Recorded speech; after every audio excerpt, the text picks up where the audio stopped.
Hi friends, എല്ലാവർക്കും trending P S സിയിലേക്ക് സ്വാഗതം.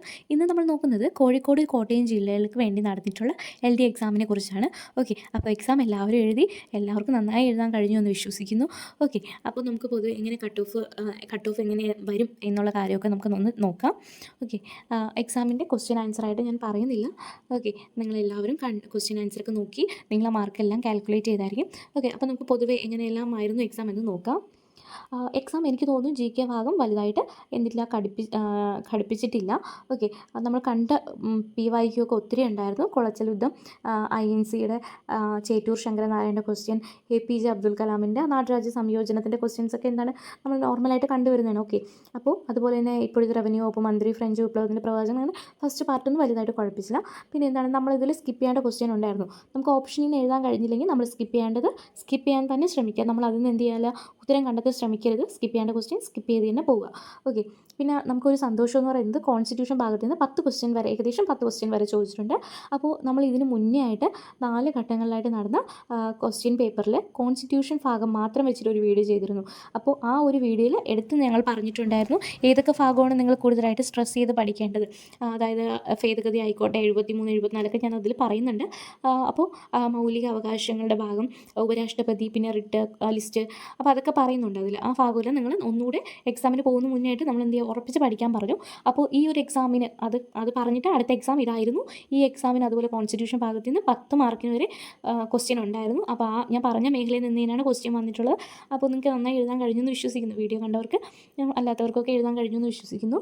ഓക്കെ, പിന്നെ കോൺസ്റ്റിറ്റ്യൂഷൻ ഭാഗത്ത് നിന്ന് എന്താണ് ഓപ്ഷൻ ഡിലീറ്റ് ചെയ്യാൻ പറ്റിയിട്ടില്ല, ഓപ്ഷൻ ഡിലീറ്റ് ചെയ്ത് അല്ലെങ്കിൽ എലിമിനേഷൻ ചെയ്ത് നിങ്ങൾക്ക് എഴുതാൻ പറ്റിയിട്ടില്ലെങ്കിൽ അതിനെ സ്കിപ്പ് ചെയ്യാൻ ശ്രമിക്കേണ്ടതായിരുന്നു. ഓക്കെ, നമ്മൾ അവിടെ ഒരു ഭാഗ്യ പരീക്ഷണത്തിന് നിൽക്കേണ്ടതല്ല. ഓക്കെ, പിന്നെ അപ്പോൾ അതൊക്കെ ഒരു സന്തോഷം നൽകുന്ന കാര്യമാണ് നമ്മൾ പറഞ്ഞ ക്വസ്റ്റ്യനൊക്കെ വരുന്നത്. ഓക്കെ, പിന്നെ അതുപോലെ തന്നെ സയൻസും വലുതായിട്ട് ഒരു 13, ഏകദേശം 13 ക്വസ്റ്റ്യൻ ഉണ്ടായിരുന്നു. ആ ക്വസ്റ്റ്യനൊക്കെ നമ്മൾ കണ്ട് നമ്മൾ PYQ ഒക്കെ ചെയ്യുമ്പോൾ നമുക്ക് കിട്ടിയ ക്വസ്റ്റ്യൻ ആയിരുന്നു. പക്ഷേ നമ്മളിപ്പോൾ പറയുന്നെങ്കിലും നമ്മൾ എക്സാം ഹാളിൽ ഇരുന്ന് എഴുതുന്ന എക്സ്പീരിയൻസ് ഒന്ന് വേറെ തന്നെയാണ്.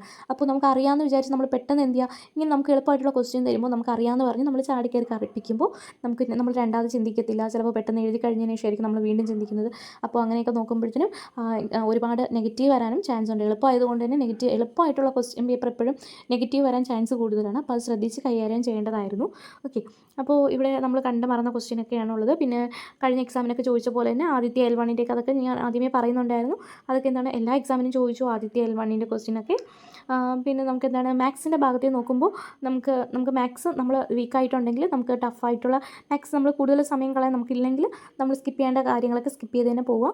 ഓക്കെ, നമുക്ക് അറിയാനുള്ളതൊക്കെ ചെയ്ത് പോവുക. ഓക്കെ, നമുക്ക് കിട്ടിയില്ല എന്ന് പറഞ്ഞ് വിഷമിക്കേണ്ട. നമുക്ക് കിട്ടിയ മാർക്ക് സേവ് ചെയ്ത് പോകാൻ ശ്രമിക്കേണ്ടതാണ്. ഓക്കെ, മാത്സ് അത്യാവശ്യം 2-3 ക്വസ്റ്റ്യനൊക്കെ പാടായിരുന്നു. ഓക്കെ, പിന്നെ അതുപോലെ തന്നെ ഇംഗ്ലീഷിൻ്റെ ഭാഗം നോക്കുമ്പോഴത്തേനും ഇംഗ്ലീഷും അത്യാവശ്യം പാട് തന്നെയായിരുന്നു.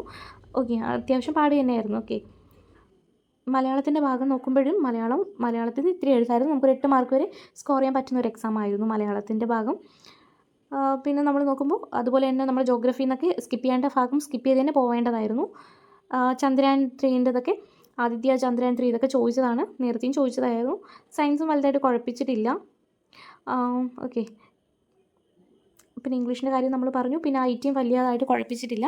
ഓക്കെ, പിന്നെ നമ്മൾ നമ്മുടെ ഇമ്പോർട്ടൻ്റ് ലോസ് അല്ലേ, അതൊന്നും അതിന്നൊക്കെ ഇത്തിരി എഴുതാൻ പറ്റുന്ന ക്വസ്റ്റ്യൻ ആയിരുന്നു, വലുതായിട്ട് വലിപ്പിച്ചിട്ടില്ല. ഓക്കെ, സുപ്രധാന നിയമത്തിൽ നിന്ന് ഒരു 7 ക്വസ്റ്റ്യൻ ആയിരുന്നു ചോദിച്ചിട്ടുള്ളത്. അപ്പോൾ ഇതിൽ നിന്നൊക്കെ നമുക്ക് ഓവറോൾ എക്സാം എഴുതാൻ പറ്റുന്ന ഒരു എക്സാം ആയിരുന്നു. GK ഭാഗത്തു നിന്നൊക്കെ ഇംഗ്ലീഷും മാത്സിൻ്റെ ഭാഗത്തു നിന്നൊക്കെ നമ്മൾ എന്ത് ചെയ്യുക, അധികം നെഗറ്റീവ് വരാതെ സെലക്ട് ചെയ്ത് എഴുതാൻ ശ്രമിക്കേണ്ട ഒരു എക്സാം ആയിരുന്നു. അപ്പോൾ നമ്മൾ അടുത്ത എക്സാം ഉള്ളവർ, അടുത്തിനി മലപ്പുറം പിന്നെ ഇടുക്കി ജില്ലകളിലെ എക്സാം എഴുതുന്നവർ എന്ത് ചെയ്യുക, നിങ്ങൾ ക്വസ്റ്റ്യൻ എളുപ്പമായിരിക്കും എന്ന് കരുതി പോകരുത്. ക്വസ്റ്റ്യൻ അത്യാവശ്യം പാട് തന്നെ എന്ന ചിന്തയാണ് നിങ്ങൾക്ക് പറയേണ്ടത്. ഓക്കെ, അത്യാവശ്യം പാടായിരിക്കും. പിന്നെ അവിടെ ചെന്നിട്ട് എന്ത് ചെയ്യുക, എക്സാം നമ്മൾ വായിച്ച് നോക്കുമ്പോൾ ഇതിൽ പാടായിട്ട് തോന്നുന്നെങ്കിൽ നല്ലത് തന്നെയാണ്, സെലക്ട് ചെയ്ത് എഴുതാൻ ശ്രമിക്കുക. പാടായാലും എളുപ്പമായാലും എന്ത് ചെയ്യാൻ ശ്രമിക്കുക, നമ്മൾ എഴുതുന്ന രീതിയിൽ നമ്മൾ ചിട്ടയോടെ നമ്മൾ പഠിച്ചിട്ട് പോകുന്നവരാണ്. അപ്പോൾ ചിട്ടയോടെ തന്നെ നമ്മൾ എക്സാം എഴുതാനും ശ്രമിക്കേണ്ടതാണ്. ഓക്കെ, അപ്പോൾ നെഗറ്റീവ് വരാത്ത രീതിയിൽ എക്സാം എളുപ്പമാണെന്ന് കരുതി നമ്മൾ പെട്ടെന്ന് കറുപ്പിക്കുകയും ചെയ്ത് ഒന്നുകൂടെ വായിച്ച് ഉറപ്പാണെങ്കിൽ മാത്രം എന്ത് ചെയ്യുക, നമ്മൾ ഉത്തരം വിട്ടിട്ട് വരാനൊന്നും നമുക്ക് തോന്നില്ല. എങ്കിൽ പോലും വിടേണ്ട ക്വസ്റ്റ്യൻ ആണ്, നമുക്ക് കൺഫ്യൂഷൻ ഉണ്ടാവുന്നെങ്കിൽ വിട്ടിട്ട് തന്നെ പോരുക. ഓക്കെ, നമുക്ക് 100-ൽ 100 അല്ല വാങ്ങാനുള്ളത്.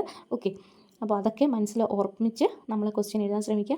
ഓക്കെ, പിന്നെ എക്സാം കഴിഞ്ഞവർ നിങ്ങളിനി ടെൻഷനൊന്നും അടിക്കേണ്ട.